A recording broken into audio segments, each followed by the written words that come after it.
Andy and Dave Daly right here on the Muskegon channel. I'm Andy O'Reilly. There's Dave Cackley. Did you see AFV last night? Of Dude, course I didn't. there was a scene where they threw a stick to a dog, and he ended up in this, one of those hay things that horses go to. You put the hay in the middle of it, and then there's like some bars where anyway, dog couldn't get out of the hay thing. Funny. Hysterical. Okay. That was funny to you. I regale you with my son's text to his mom. Your son's 13 years old. He's using the word shit in a text. You don't do that. It was funny. It was funny. I told him he's at the age where if you can be semi obscene and or offensive if you're really funny, and it was a funny thing. So I'm sorry, 13-year-old. I'd watch that boy's mouth out with soap. Nah, he's fine. You know what? Weekends kick my ass. I need to just quit weekends.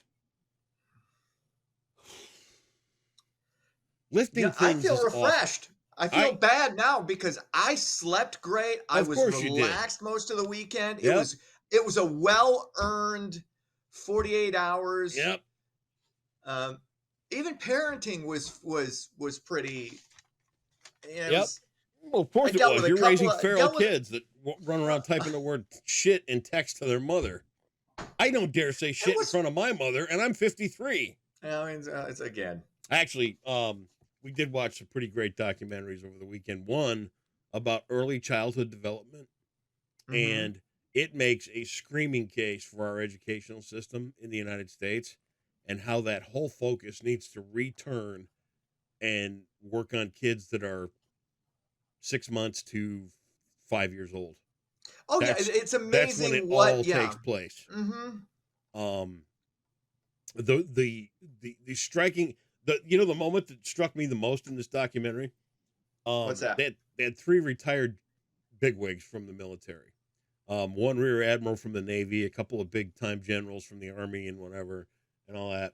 They gave the percentage of young Americans right now that are unqualified for the Army or any kind of military service. It's staggering. Amazing. It is, not qualified. And they make the point of saying that these kids with their lack of educational engagement and their inability to, most of all, their inability to fit into a group and solve problems and do that other kind of thing. Not only are they not qualified for the military, think about trying to get those people into some place like IBM or Apple or Google. Dude, and they really, and here's the thing about this documentary too. For the first time, they're taking babies and they're putting like a cap on them, non-invasive. It doesn't poke any holes or anything like that, but it gets an EEG reading.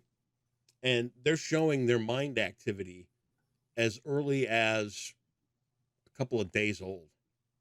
And they are already thinking and learning and right. It's and amazing. The big part to think about this is this. We are all bashing parents and telling young people that their kids are a mess, and we're carrying on and on about the future and all and how we're going downhill. But we're also forcing parents to work 2 jobs, to have a mom out of the house, to put these kids in daycare. And I mean, dude, we're swirling around in the bowl is the problem. That's a fair, the mom thing I think is because I feel bad for women in this particular scenario because there's a lot of pressure there. And it started right around when we were kids. Moms, it's kind of, that's where motherhood kind of started. That's where people kind of started shitting on it. Yeah. That's all you do. It is unbelievably important to raise kids. Oh my! That is the most important job anybody could have. 100%.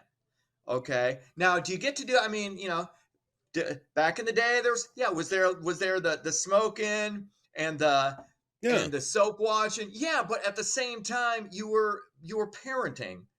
while doing that. It Right. wasn't just it's one of those things. It is important. There is high value in that. And Yeah. I guarantee you it's of much greater value than pushing papers in any office, answering any phones, Well, but guess doing what? any that's just where we There's no are. money. Nobody's getting paid enough. You don't get see this is There's no ifs, there ands, or buts there are about ways that. to The bottom yeah, line rules. yeah. The bottom line does rule, but that's why I've always said if you can do it, it's beneficial to have one, whether it's the mom or the dad. Usually it's the mom, Yeah. obviously, but to have one of them be able to be home. The fact that you have more people working remotely, I think, helps in that regard to an extent. Obviously, you can't have the attentiveness that maybe you need in that situation. And like I said, it's the fact that most people are two income families and have to be. Yeah, I would say that is a major issue, but I'm trying to find I the don't I'm know trying what to the find the fix title of is. this thing. So I I might don't not know be what looking right at you. I don't know what the fix is. Yeah. Yeah, I I mean, don't well, I tell you what the fix is, pay people what they're uh, worth. well, that's not going to work though, because Oh, of course businesses are not. going to. No, it's not going to work because you can't just pay somebody just to pay them more. There has to be a reason you're paying them more. They have to provide a skill that makes their pay worth the extra amount you're giving them. It can't just be, well, you need this, so we're going to give it to you. Yeah. That's not how it works. You have got to, again, mother, dad, whatever, even if Well, what we've got to whatever your do, situation is, you have got to expand your skills. Is it going to be harder? Is it going to require more on you? Yes, what we have to 100%. do But that's is it. shift the way that education is shaped. We have to reprioritize where we're sending the money. And there was I can't find the name of this damn documentary, but there was one in there with a preschool teacher who was literally, and I don't mean maybe, this chick was, and you kind of wrinkle your lips at a preschool teacher. I'm just saying about preschool. I don't think preschool is even necessary, but That's where continue. it starts. And let me tell you, if you watch this girl's method of teaching preschoolers, you would see in a New York second that she is 100% correct. But she made such low wages and such the impact you can see it in the movie. I got to find the title of this movie. When you get into the news, I'll start looking. Okay. But the impact she was making on these kids was so evident, Mm. and the fact that she was bonded with these children so tightly Mm. that they were just little sieves trying to learn off her. She had to have a job as a Again, bartender at night, and then she ended up having to finally quit. mhm. And 'Cause you she make is more the money bartending, foundation probably. of their entire educational system from then till 12th grade and on to college. But She's the my foundation, my dude. my And issue that's with where it's that going wrong. is my issue with that is I grew up. I'm the sixth of 8 kids. None of us went to preschool. Preschool isn't necessary. It really isn't. Mm-hmm. Kindergarten is that. Once you hit 5, yeah, because you can learn stuff at home. And homeschool. You know what? Honestly, uh, I, homeschooling. If you could give a stipend to the family for homeschooling their kids, give the mom something. Bad Yeah, idea. you can do. It's not a bad idea. Bad And you idea. And I'll tell you why. look at the home. I'm sorry, I'm going but to the tell you why. data is in. Look at the homeschool results. If you I will tell homeschool you your why. kid, he's going to do better. She's going to do better. 100%. You know why it's a bad It's idea? not debatable. Go You know why ahead. it's a bad idea? Why? I'll tell you exactly why. There Why? is zero socialization for these kids, and they do not You can do learn that. how to work in a group or how to handle problems in a collective That's why setting. you have to socialize them, because you can do it in a small group. Mm-hmm. You need more one-on-one time. The problem is you got a teacher with 30 kids in the classroom. Nobody's getting really one-on-one instruction. I know I slipped through the cracks a lot of times in that. Homeschooling is beneficial probably for most people, but the point you made about the socialization, that has to be part of it. You have to be able to, because that's great. If you just homeschool your kid and don't socialize them at all, they're missing a good part of their education. So that's a fair point. But there's a way to do. You can get, like, my son was social before he was ever in school. He was you get them around other kids. You make sure that's part of their day too.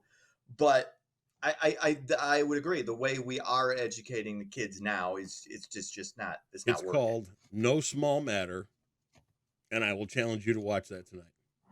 Okay. Well, I don't But know you if I'll won't get to do it because tonight. I we're gonna gotta, watch football. of course, of course. Of I keep course. priorities, man. Come on. No Small Matter. All right. Watch that documentary, and you will I'll learn get, that we have got the entire educational system upside down. again, I don't disagree with that. I But you already just agree did. with that. Okay. I agree that it's upside down. Okay. I just agreed with you. All right. Despite a tentative labor deal with two of the three Detroit automakers, the UAW has widened its strike against lone holdout GM. The escalation began Saturday evening with 4,000 workers walking out of a Spring Hill, Tennessee plant. 14,000 workers are still on strike at GM factories in Texas, Michigan, and Missouri. The union has not yet said what prompted this action, because I thought this was completely done. I thought it was everything was done, but the I's being dotted and the T's crossed. But evidently, there's something else going on here. What it is, who the hell knows? But to be continued. Okay. Hopefully that gets fixed. Sad news out of Hollywood. Friends star and sitcom icon Matthew Perry has passed away. Perry, of course, played Chandler Bing for a decade on the hit NBC show, garnering critical praise for his sarcastic wit. Perry was found dead in his LA home on Saturday, 54 years old. Friends, one of those. I know you didn't watch it. You were already into your professional career. That was a staple show for me. I watched it from day one on Thursday, fall 1994. I'm at Western. It was Friends. It was Seinfeld. Then you hit the bar for Thursday night, college night. But that was a great show. And Matthew Perry made that show. Really? The reason that show was what it became. His specific comedy it was kind of like tailored to him. Yeah. He had the funniest lines. His delivery was utterly brilliant, of course. And you can I know speak to the demons he dealt with throughout his life. Night. And sad end, but man, I can empathize with him in the sense that what he wrote a couple of things in his book about being an addict and the necessity of being willing to help other addicts. And he hoped that he would be remembered more for that than he would Friends. And I think that's me too. I'm no Matthew Perry, right? But I've helped dig one or two people up out of the mud, and that's what I hope. You don't live through what I did without some sort of. I mean, because let's face it, dude, you're talking an attempted suicide. You're talking any given night that I should have been dead, wrapped around a tree, or hit a busload of nuns, or take your pick, whatever. You don't live through all that and come out on the other side of it without a sense of, I got to give something back, because I'm really lucky that I'm still here. Especially when you're going to shoot your own self on your own birthday. That is, if processed properly, that is a deep, deep, deep wound. And what I read at first was that there were no drugs found at his house, and that's great. I don't know.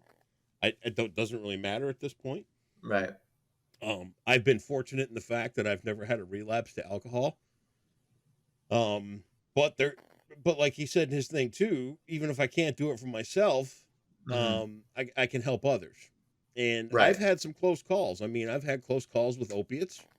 I've gotten to the point where I felt like I could not take those anymore. So I had to switch to different methods of taking care of the stupid foot and all that other kind of stuff. But for some people, the bite never goes away. And even me, I can tell you, in the summer, you're out cutting the grass or whatever, a screaming cold beer. Oh, does that sound good? Or Christmas Eve, have a bottle of Seagram 7 just sitting right there, just to nip on. Ooh, it never goes away. So I think his thoughts on anything he accomplished in life outside of being able to help one other person that's hit rock bottom finally. I think he's spot on with that. And that's where I gained my appreciation for Matthew Perry. Because when I first read the news yesterday morning, first I wondered, because it really was not flooding Facebook like I thought it would. TMZ is usually right. They do not make mistakes. But if not having a real attachment to the show, I thought, well, okay, we lost a guy. That's sad. But then when I read that later on in the day, that's when it hit. So, well, you see it if you watch this. I mean, you knew kind of, because his body changed so much during the show. Yeah, like he would be a little thicker, then he got really super skinny, and then there was always that speculation, even before it was revealed that he'd had a problem. You could kind of physically see something was off with him. The comedy was still the same. Didn't he say that there were entire seasons he didn't remember filming? Yeah, 100%. I and get it's that. one of those, dude. I get that. There are entire episodes of my radio career. It's like, I did what? And I mean, not having experienced this personally, as far as dealing with that myself.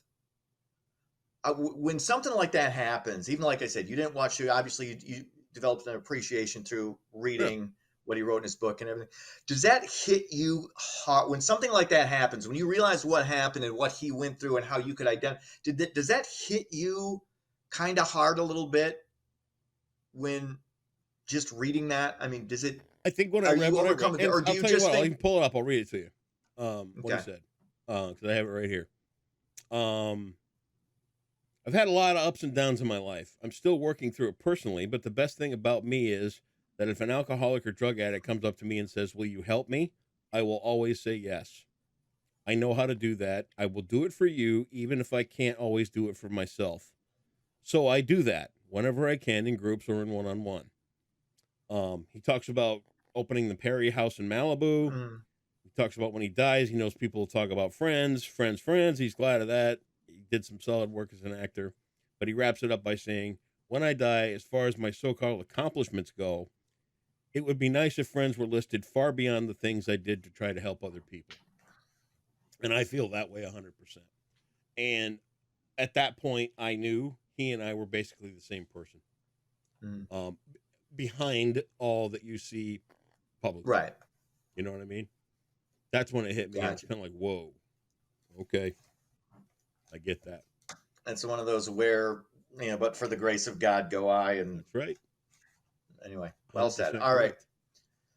Finally, Monday Night Football returning to Motown, the Motor City, the first place.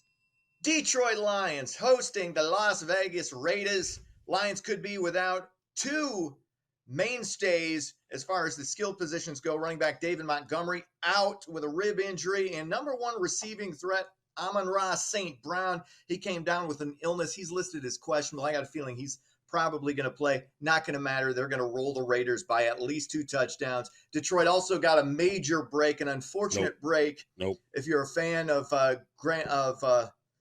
Holland Christian and Spartan legend Kirk Cousins dropping with an Achilles tear as the Minnesota Vikings rolled the Packers. It looked like Minnesota was getting ready to make a move. Their season pretty much out the door. Now in Detroit at 5-2, going to be 6-2 after tonight, pretty much clinches the division. They're going to the playoffs. They're winning the division. They're hosting a home playoff game at minimum. Everything's breaking right. Let me ask you this. How the U of M do boys in blue? They didn't play. They were off. Well, so it's still a win, technically. It's a non-loss, and they haven't played anybody. So them not playing anybody is just what their whole season has been, because they played nobody. Speaking of nobodies, Michigan State loses again. They dropped their 6th in a row, 27-12 to Minnesota. I apologize to all Spartan fans who actually sat through that. What the hell are you doing? Let it go. It's basketball season now. That's sports. All right, Halloween traditions for 200. Are you excited about Halloween this year? No, yeah, Max doesn't do that. And I don't take him. I haven't had to take him trick or treating in You know forever. I what you mean, he's should do? 13, so You should encourage your kid to go out and be a foul mouth, offensive kid at people's doorways. no, no, Give me some candy, mother effer. no. I mean, you encourage this language clearly. You should... I don't encourage that. I just say if you're funny, I give you a pass. That's what it is. You're 13 years old. It's PG. Hey, give me some First of candy all, and shit. It's a PG-13 swear. It's appropriate. That's Shit kinda is an funny. appropriate profanity That's for a kind of funny. 13-year-old. I Now, would send him up to people's doors. I would his be like, musical hey, taste. you got any bitter honeys and shit? Yo, I'm Max His mu- Cackley. My dad's on Okay. TV. That's what I would Okay. do. His musical taste is another matter, but I'm going to let that go as well, as long as I don't have to listen to it. A Celtic tradition of using hollowed out turnips with candles inside led to these distinctive larger Halloween gourds. Jack-o'-lanterns? Oh my God, you got that one right for $200. 54. There was a lot of subterfuge, a lot of trying to get me off. I'm like, I know where you're going here. I did nothing I with knew trying it. to get you off. Yeah, you of. did. You And were believe trying me, to. getting you off No. is the last Oh thing my I would God. ever try to do. I knew it. I was hoping you didn't catch that. Shit. And there you are with the foul language. Perfect. There you go. Sorry. You know where he You gets it from. hillbillies from Caledonia. Great. Uh-huh. Talk to you later. See ya.